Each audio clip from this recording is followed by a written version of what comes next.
Hi అండి, అందరూ బాగుండాలని కోరుకుంటూ మీరు అమెరికాలో రిమోట్ వర్క్ చేస్తున్నారా?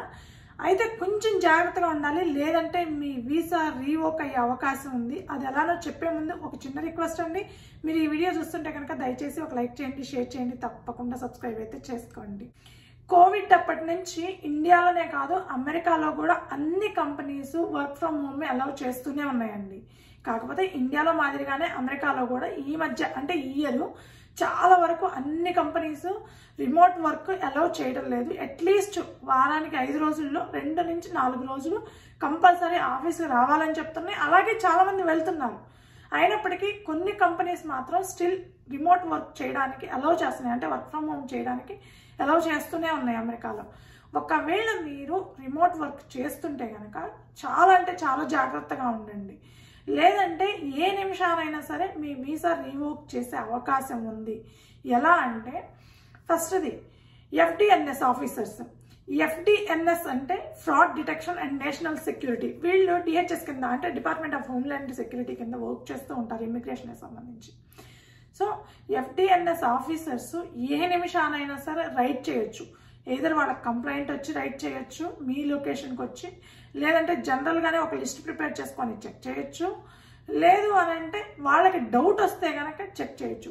ఈ 3 సిచ్యువేషన్లో ఏ సిచ్యువేషన్లోనైనా సరే FDNS ఆఫీసర్స్ మీరు LCAలో ఏదైతే లొకేషన్ మెన్షన్ చేశారో ఆ లొకేషన్కి వచ్చి చెక్ చేసే అవకాశం ఉంది. ఆ టైంలో మీరు రిమోట్ వర్క్ అయినప్పటికీ LCAలో ఏ లొకేషన్లో ఉన్నారో అదే సేమ్ లొకేషన్లో మీరు లేకపోతే కనుక ఇమ్మీడియట్గా మీ వీసా రీవోక్ చేసే అవకాశము అధికారము వాళ్ళకు ఉందండి. ఒకటి, లేదంటే మీకు $1,00,000 వీసా ఫీజు ఫైన్ కూడా వేసే అవకాశం ఉంది. ఈ రెండిట్లో ఏదైనా జరగవచ్చు. సో FDNS ఆఫీసర్స్ ఈ మధ్య కాలంలో రైడ్స్ చేయడం అయితే చాలా అంటే చాలా ఎక్కువైందండి. మరీ ముఖ్యంగా నార్త్ కరోలినాలో, అదేవిధంగా ఫ్లోరిడాలో, కాలిఫోర్నియాలో ఈ రైడ్స్ అయితే భయంకరంగా చేస్తున్నారు. కొద్దిగా టెక్సాస్ని కూడా టచ్ చేస్తున్నారని విన్నానండి. ఎగ్జాక్ట్ ఇన్ఫర్మేషన్ అయితే టెక్సాస్ గురించి నాకు తెలియదు, కానీ వినటం మాత్రమే జరిగిందనమాట. కొద్దిగా టచ్ చేస్తున్నారు, అక్కడక్కడ తగులుతున్నాయని. ఒక సైడ్ నుంచి ఐస్ రైడ్స్, ఒక సైడ్ నుంచి FDNS రైడ్స్ విపరీతంగా స్టార్ట్ అయినాయి. సో చాలా అంటే చాలా జాగ్రత్తగా ఉండాలి. ఎందుకు అంటే ఒకవేళ మీరు రిమోట్ వర్క్ చేస్తున్నారనండి, చేస్తూ మీరు LCAలో ఏదైతే అడ్రస్ మెన్షన్ చేశారో అదే లొకేషన్లో ఉండాలి, లేదంటే వితిన్ 50 మైల్స్ డిస్టెన్స్లో మాత్రమే ఉండాలన్నమాట. ఒకవేళ మీరు చేంజ్ అవ్వాల్సి వచ్చినా సరే లొకేషను వితిన్ 50 మైల్స్ డిస్టెన్స్లో ఉంటే ఎలాంటి ప్రాబ్లం లేదు.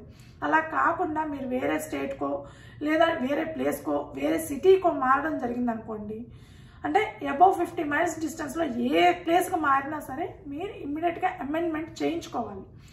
అలా చేయించుకోకుండా అమెండ్మెంట్ చేయకుండా మీరు వేరే లొకేషన్కి మారినా లేదా వేరే స్టేట్కి మారినా మీకు $1,00,000 వీసా ఫీజు ఫైన్ అన్నా వేస్తారు, లేదంటే మ్యాక్సిమం 90% ఛాన్సెస్ మీ వీసా రీవోక్ చేయడానికే అవకాశం ఉందండి. అలా రిమోట్ వర్క్ చేసేవాళ్ళు ఎవరైనా సరే మీరు ఎక్కడైతే LCAలో మెన్షన్ చేశారో ఆ LCA లొకేషన్లోనే ఉండడానికి ప్రయత్నించండి.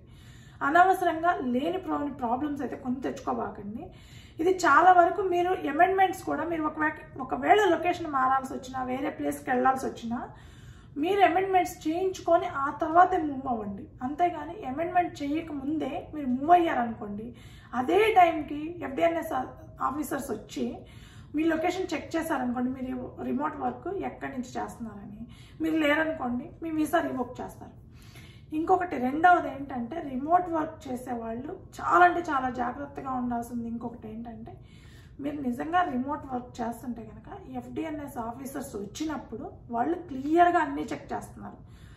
ఏ క్లయింట్కి ఎండ్ క్లయింట్కి వర్క్ చేస్తున్నారు, ఎన్నాళ్ళ నుంచి చేస్తున్నారు, ఎలా వర్క్ చేస్తున్నారు, అంటే మీ జూమ్ మీటింగ్ కాల్స్ కానీ మీ వర్క్ గురించి అంటే మీ ల్యాప్టాప్లో మీ వర్క్ గురించి చెక్ చేయడం కానీ ఇవన్నీ చేస్తారు. సో మీరు గుడ్డిగా నా ఇష్టం వచ్చింది నేను చెప్తాను, నా ఇష్టం వచ్చినట్టు నేను చేస్తాను అంటే కుదరదు. ఇక్కడ ఇప్పుడున్న సిచ్యువేషన్లో అవన్నీ కుదరవన్నమాట. సో వాళ్ళు క్లియర్గా ఒకవేళ మీరు రిమోట్ వర్క్ సేమ్ లొకేషన్లో ఉన్నా సరే వాళ్ళకి అనుమానం వచ్చినప్పుడు చెక్ చేస్తారండి. వచ్చి చెక్ చేసినప్పుడు మీ వర్క్ ఏం చేస్తున్నారు, అసలు నిజంగా మీరు వర్క్ చేస్తున్నారా లేదా, చేస్తే ఎలాంటి వర్క్ చేస్తున్నారు మొత్తం చెక్ చేసి వాళ్ళు కన్ఫర్మేషన్ తీసుకుంటారు. వాళ్ళకి ఏ చిన్న డౌట్ వచ్చినా మీ వీసా రీవర్క్ చేయడం కానీ లేదంటే మీ మీద ఏదో ఒక విధంగా లీగల్ ఇష్యూస్ క్రియేట్ చేయడం కానీ చేస్తారు. సో ఎవరైనా సరే రిమోట్ వర్క్ చేస్తున్నారు అని అంటే ఫస్ట్ది మీరు ఎల్సీఏలో ఉన్న లొకేషన్లోనే ఉండడానికి ప్రయత్నించండి. రెండవది మీరు ఒకవేళ లొకేషన్ మారాల్సి వస్తే కనుక ఈవెన్ దో రిమోట్ వర్క్ అయినా సరే, రిమోట్ వర్క్ అయితే ఎక్కడైనా ఉండి చేసుకోవచ్చు కదా, మేము ఎట్లయినా చేసుకోవచ్చు, అదేం కాదు అని మీరు అనుకోవద్దు. ఇప్పుడున్న పరిస్థితుల్లో మీరు లొకేషన్ మారాలంటే రిమోట్ వర్క్ అయినప్పటికీ మీరు లొకేషన్ మారుతున్నారు, ఎల్సీఏలో ఉన్న లొకేషన్ నుంచి మారుతున్నారంటే ఖచ్చితంగా మీరు ఆ లొకేషన్కి మారముందే అమెండ్మెంట్స్ చేయించుకొని మీ దగ్గర క్లియర్గా ఉండాలండి. అట్లీస్ట్ మీ ఎంప్లాయర్ దగ్గర క్లియర్ ఇన్ఫర్మేషన్ ఉండాలి. మీ ఇష్టం వచ్చినట్టు మీరు మారకూడదు. అది ఒకవేళ FDNS ఆఫీసర్స్ మీ ఇంటికి వచ్చినప్పుడు మీరు అక్కడే ఉన్నా సరే వాళ్ళు మీ వర్క్ చెక్ చేసే అధికారం ఉంది, హక్కు కూడా ఉంది.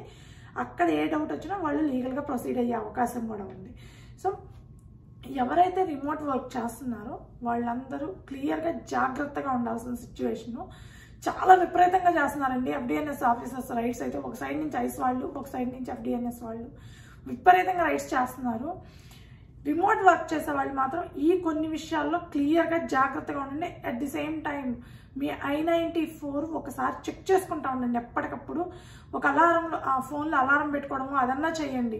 I-94 ఎప్పటి వరకు ఉంది ఏంటి అనేది చెక్ చేసుకుంటానే ఉండండి. అది కూడా అడిగే అవకాశం ఉందన్నమాట. సో రిమోట్ వర్క్ చేసే వాళ్ళందరూ చాలా అంటే చాలా జాగ్రత్తగా ఉండాలండి. ఏదో మేము రిమోట్ వర్క్ చేస్తున్నాం, మాకు ఎలాంటి ప్రాబ్లమ్స్ రావు, మాకు ఏం ప్రాబ్లం లేదు అని మాత్రం అస్సలు అనుకోవద్దు. సో ఇదండి అమెరికాలో రిమోట్ వర్క్ చేస్తున్న వాళ్ళు ఎంత జాగ్రత్తగా ఉండాలి, ఎందుకు జాగ్రత్తగా ఉండాలి అనే దాని గురించి. ఈ వీడియో మీకు నచ్చుంటే కనుక దయచేసి ఒక లైక్ చేయండి, షేర్ చేయండి, తప్పకుండా సబ్స్క్రైబ్ అయితే చేసుకోండి. Thank you.